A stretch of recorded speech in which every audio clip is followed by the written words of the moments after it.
क्या आपको पता है कि भगत सिंह और सुखदेव के साथी राजगुरु का संबंध नागपुर की संघ शाखा से भी रहा था? क्या आप जानते हैं कि गांधी जी ने खुद संघ के अनुशासन और सेवा भाव की सार्वजनिक सराहना की थी? और क्या आप जानते हैं कि विभाजन की विभीषिका में, उस स्थिति में जब पूरा देश जल रहा था, विशेषकर पाकिस्तान की स्थिति जो आज का पाकिस्तान है बहुत खराब थी, उस दौर में लाहौर और मुल्तान से हजारों हिंदू सिख परिवारों को सुरक्षित भारत लाने में संघ के स्वयंसेवकों ने अपना बलिदान किया था। राष्ट्रीय स्वयंसेवक संघ से जुड़े ये वो तथ्य हैं जिन्हें आज सबको जानना चाहिए। नमस्कार, पांचजन्य के विशेष कार्यक्रम परख में आप सभी का स्वागत है। आज हम आपको भारत की स्वतंत्रता की उस यात्रा पर ले चलेंगे जिसके कई पन्ने इतिहास की किताबों में धुंधले कर दिए गए। ये कहानी है राष्ट्रीय स्वयंसेवक संघ की, एक ऐसे संगठन की जिसने ब्रिटिश हुकूमत के खिलाफ संघर्ष को केवल राजनीतिक आंदोलनों तक सीमित नहीं रखा, बल्कि समाज की आत्मा को जगाने, उसे संगठित करने और भविष्य के भारत की नींव तैयार करने का संकल्प लिया। ये कहानी है मौन तपस्या की, ये कहानी है संगठन के बल की, ये कहानी है उन अनगिनत स्वयंसेवकों की जिनका नाम भले ही अखबारों की सुर्खियों में न आया हो, पर उनका योगदान स्वतंत्र भारत की नींव में बहुत गहराई तक अंकित है। कल्पना कीजिए, साल है 1907। भारत पर अंग्रेजी हुकूमत का शिकंजा कसता जा रहा है। रिस्ले सर्कुलर लागू है। इस सर्कुलर के तहत वंदे मातरम का उद्घोष सार्वजनिक रूप से करना अपराध बना दिया गया है। ऐसे सख्त समय में, ऐसे कठिन समय में नागपुर के नील सिटी हाई स्कूल का एक किशोर केशव बलिराम हेडगेवार सरकारी निरीक्षक के सामने पूरी कक्षा से वंदे मातरम बुलवाता है। परिणाम की किसे चिंता है? निष्कासन होता है। ये कोई क्षणिक आवेश नहीं था, बल्कि ये देशभक्ति का पहला सार्वजनिक उद्घोष था केशव की ओर से। बाद में वो कलकत्ता पहुंचे, जहां अनुशीलन समिति के सदस्य बने। ये अनुशीलन समिति यानी क्रांतिकारियों का सबसे बड़ा, सबसे प्रमुख मंच, सबसे बड़ी समिति। केशव उस समिति से पहुंचे, डॉक्टरी की पढ़ाई करने पहुंचे। डॉक्टरी की पढ़ाई कहीं से भी हो सकती थी, मगर कलकत्ता का चयन, क्योंकि जुड़ना था क्रांतिकारियों से, जुड़ना था अनुशीलन समिति से। कांग्रेस द्वारा पूर्ण स्वतंत्रता का संकल्प पारित करने से पूरे 9 साल पहले सन 1920 में डॉक्टर हेडगेवार नागपुर इकाई के संयुक्त सचिव के रूप में सक्रिय थे। उसी समय उन्होंने एक प्रस्ताव रखा था जिसमें साफ साफ कहा गया था, कांग्रेस का लक्ष्य है पूर्ण स्वतंत्रता प्राप्त करना। यानी कांग्रेस को दिशा दिखाने का काम उस समय केशव बलिराम हेडगेवार कर रहे थे। उन्होंने कहा कि कांग्रेस का लक्ष्य है पूर्ण स्वतंत्रता प्राप्त करना, एक भारतीय गणराज्य की स्थापना करना और विश्व के अन्य राष्ट्रों को पूंजीवादी साम्राज्यवाद के शोषण और अत्याचार से मुक्त कराना। दृष्टि साफ थी, स्वतंत्रता में कोई समझौता नहीं, स्वराज्य ही नहीं, चाहिए तो पूर्ण स्वराज्य। लोग बात करते हैं संघ का स्वतंत्रता आंदोलन में क्या योगदान रहा, और जब इन आंदोलनों की बात करते हैं तो 1921 की बात होती है, 1930 की बात होती है, 1942 की बात होती है। गौर कीजिए, डॉक्टर हेडगेवार जी का शरीर 1940 में शांत हो गया था, यानी 1942 में तो डॉक्टर हेडगेवार नहीं थे, परंतु उससे पहले 1921 और 1930 में उनकी सक्रियता कैसी थी? 1921 में डॉक्टर हेडगेवार गांधी जी के असहयोग आंदोलन में सक्रिय रूप से शामिल थे, और इतना ही नहीं, राजद्रोह का मुकदमा झेला था। लगभग 11 महीने कारावास में रहे थे। असहयोग आंदोलन के दौर में उनके भाषण इतने प्रभावशाली और प्रखर थे कि नागपुर के तत्कालीन जिला कलेक्टर सिरिल जेम्स इरविन ने उन्हें 1 वर्ष तक सार्वजनिक भाषण देने से प्रतिबंधित कर दिया था। परंतु डॉक्टर हेडगेवार इससे निराश नहीं हुए, साहस नहीं डिगा। उनका लिखित प्रतिरक्षा वक्तव्य जो उन्होंने दिया वो और भी ज्यादा तीखा था। अंग्रेज जिस पर सुलग पड़े, ऐसी तीखी भाषा, ऐसा तीखा भाव। और इसके बाद जब ये उत्तर अंग्रेज जजों ने सुना तो जज स्मेली को कहना पड़ा कि इनका बचाव करने वाला वक्तव्य इनके भाषण से भी अधिक राजद्रोही है। इसके परिणाम स्वरूप अदालत ने उन्हें 1 वर्ष के कठोर कारावास की सजा सुनाई। जब वो जेल से लौटे तो नागपुर में उनके स्वागत में कौन कौन जुटा था जानते हैं? आज के राजनीतिक दलों को थोड़ा जानकारी खंगालनी चाहिए। शायद उनके पुरखे उस समय के इतिहास के पन्नों में शायद उनको डॉक्टर केशव बलिराम हेडगेवार के स्वागत में खड़े हुए दिखाई दें। जब वो जेल से लौटे, नागपुर में स्वागत का बड़ा समारोह हुआ, शायद वेंकटेश सभागार था। स्वागत में खड़े थे मोतीलाल नेहरू, हकीम अजमल खां, राजगोपालाचारी, विट्ठल भाई पटेल। सूची बहुत लंबी है। जब सिलेक्टिव तरीके से चुनिंदा इतिहास के पन्ने पलटे जाते हैं, महापुरुषों को भी तेरे और मेरे के खांचे में बांटा जाता है, तो इतिहास के ये अध्याय छूट जाते हैं। जेल से छूटने के बाद डॉक्टर हेडगेवार ने साफ साफ घोषणा की, नैतिक, सांस्कृतिक और सभ्यतागत एकता के बिना राजनीतिक स्वतंत्रता निरर्थक होगी। इसी विश्वास से प्रेरित होकर उन्होंने 1925 में राष्ट्रीय स्वयंसेवक संघ की नींव रखी, इसलिए ताकि उस एकात्म विचार को संगठित रूप और शक्ति मिल सके, भारत का सांस्कृतिक स्वरूप विश्व के सामने आ सके। 1925 में संघ की स्थापना हुई। इसके संस्थापक हेडगेवार जी का मानना था कि राजनीतिक स्वतंत्रता आज़ादी का पहला कदम है, मगर ये पहला कदम पूरी यात्रा नहीं है। असली आज़ादी संगठित और आत्मगौरव से भरे समाज से आएगी। इसलिए संघ ने सांस्कृतिक जागरण और संगठन निर्माण के बड़े काम को हाथ में लिया, इसी को मुख्य काम माना। यह रणनीति आसान नहीं थी, क्योंकि सार्वजनिक आंदोलन में भाग लेने वालों को सुर्खियां मिलती थीं, जबकि समाज के भीतर मौन साधना करने वालों का नाम कहीं दर्ज नहीं होता। लेकिन रास्ता यही चुना गया।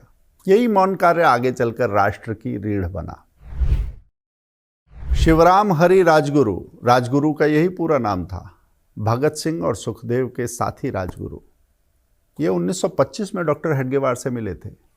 नागपुर शाखा में वो आते जाते रहे और 1929 में गिरफ्तारी से पहले डॉक्टर हेडगेवार ने उन्हें सुरक्षित स्थान पर रहने की सलाह दी थी।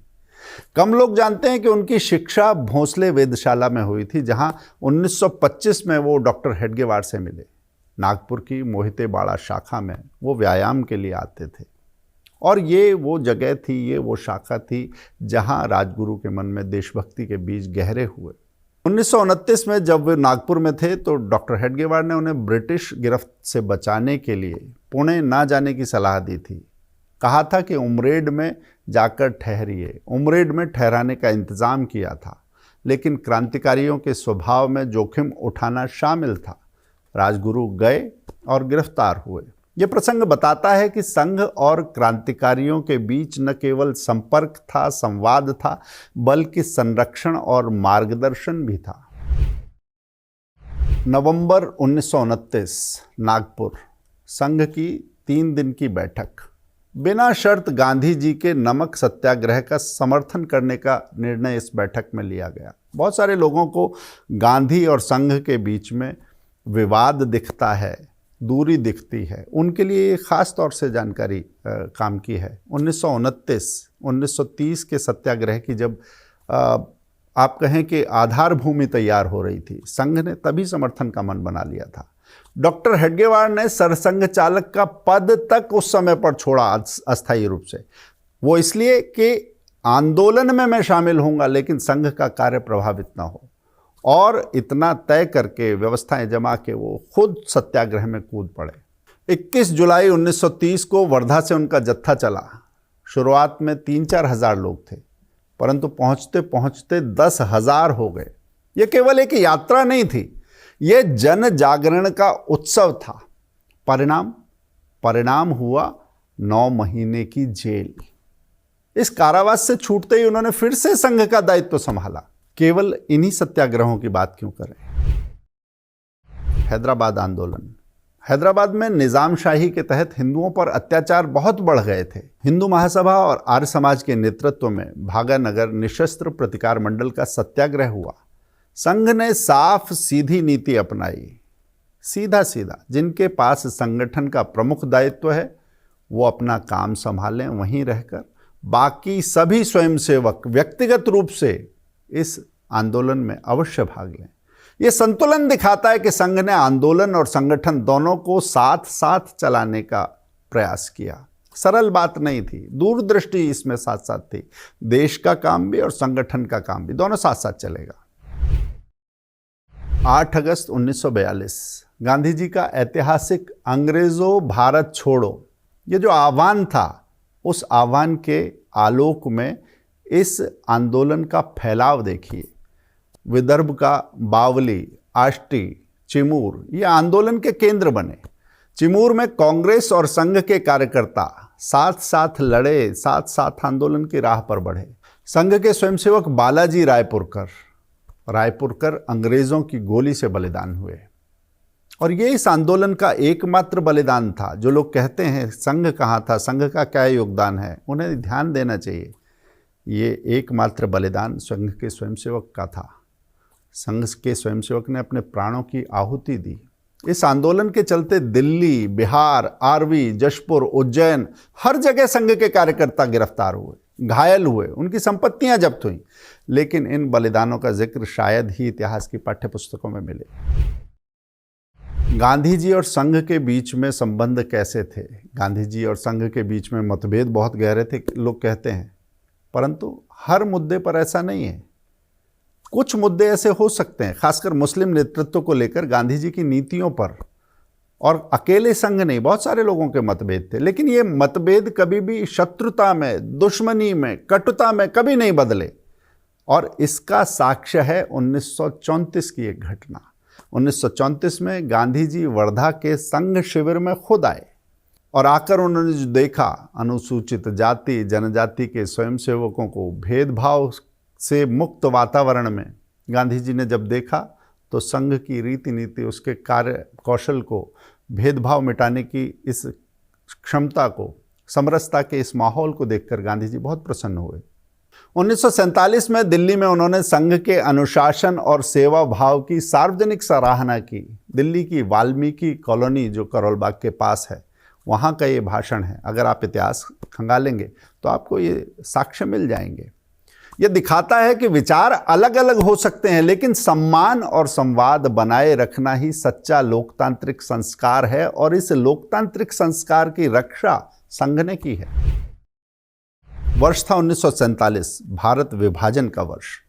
अचानक खींची गई एक सीमा रेखा ने, उस सरहद ने पंजाब, सिंध और बंगाल को आग और खून के सागर में धकेल दिया। लाहौर, मुल्तान, रावलपिंडी, शेखुपुरा, सियालकोट ये ऐसे शहर थे जहां हिंदू और सिख बस्तियां उन्मादी भीड़ों के हमलों का निशाना बनी। इसी दौर में संघ के तत्कालीन सरसंघ चालक गुरुजी गोलवलकर ने पंजाब और सीमावर्ती इलाकों में विशेष स्वयंसेवक दल भेजे। उनका निर्देश स्पष्ट था, जहां भी कोई हिंदू, सिख या निर्दोष परिवार फंसा हो, चाहे वो पाकिस्तान के किसी भी हिस्से में हो, उसे सुरक्षित भारत लाने का हर संभव प्रयास करो। जीवन का जोखिम उठाना पड़े तो वो जोखिम उठाओ, पीछे मत हटो, साफ निर्देश था। स्वयंसेवकों ने वेश बदलकर काम किया, गुरुजी के साथ भी काम किया। आज दिल्ली में वीके मल्होत्रा जी, विजय कुमार मल्होत्रा जी से आप बात कीजिए, आपको उस समय की घटनाएं याद आ जाएंगी। वो पूरा ब्यौरा उनकी स्मृति में दर्ज है। स्वयंसेवकों ने जिस तरह से काम किया, उसका इतिहास में उल्लेख होना चाहिए था, परंतु इतिहास के ये पन्ने भी धुंधला दिए गए। और जब वेश बदलकर स्वयंसेवक काम कर रहे थे, तो कभी मजदूर, कभी रिक्शा चालक, कभी सरकारी मुलजिम बनकर वो ये सारा काम कर रहे थे। पूरा जोखिम उठा रहे थे, फंसे हुए परिवारों को निकाल कर ला रहे थे, घर घर जाकर लोगों को आश्वस्त कर रहे थे, उनके नाम पते नोट कर रहे थे। रात में उन्हें छोटे छोटे समूहों में सुरक्षित स्थानों तक पहुंचाने का काम उस समय इन स्वयंसेवकों ने किया। गुरुजी ने दिल्ली, अमृतसर और जालंधर में राहत और पुनर्वास केंद्र स्थापित करने का आदेश दिया। इन अभियानों में कई स्वयंसेवक बलिदान हुए, कई घायल हुए। गुरुजी ने इन बलिदानों को संस्कृति, स्मृति और अस्मिता की रक्षा बताया। हजारों हिंदू और सिख परिवार इन संघ प्रेरित अभियानों से बचकर भारत पहुंचे। इसकी छाया में उनको भारत नसीब हुआ कहना चाहिए। वो मातृभूमि जो छूट गई थी, वो मातृभूमि जो एक रात में पराई कर दी गई थी, उस भारत से पुनः जुड़ने का जो मौका मिला, उसके लिए सेतु, उसके लिए आशा, उसके लिए आश्वस्ति बने ये स्वयंसेवक। पुनर्वास के बाद भी स्वयंसेवक इन परिवारों के साथ जुड़े रहे, घर बनाने में, रोजगार ढूंढने में, बच्चों की पढ़ाई तक में ये स्वयंसेवक सहायता करते रहे। ऐसे आपको खूब सारे बयान मिल जाएंगे। स्पष्ट है कि संघ का मत है कि स्वतंत्रता केवल एक आंदोलन या एक दल का परिणाम नहीं है, बल्कि कई साझा प्रयासों, सत्याग्रहों, सशस्त्र क्रांतियों, आज़ाद हिंद फौज, सैनिक विद्रोह और सांस्कृतिक जागरण का एक संयुक्त नतीजा है, जिसे इस देश की स्वतंत्रता कहते हैं हम। जेल जाना ही देशभक्ति का पैमाना नहीं है। संगठन, शिक्षा, सेवा, जन जागरण ये भी उतने ही महत्वपूर्ण है। स्वतंत्रता आंदोलन और विभाजन काल दोनों ही दौरों में संघ ने वो भूमिका निभाई जो मौन रहते हुए भी निर्णायक थी। ये हमें सिखाता है कि राष्ट्र की शक्ति केवल राजनीति से नहीं आती, बल्कि संगठित समाज, जागृत संस्कृति और त्याग की परंपरा से बनती है। भारतीय संस्कृति, इतिहास, परंपरा और दृष्टिकोण की तथ्यात्मक जानकारी के ऐसे कई अनसुने अध्याय हैं। उन्हें जानने के लिए, पूरे तथ्यों को समझने के लिए इसी तरह पांचजन्य से जुड़े रहिए।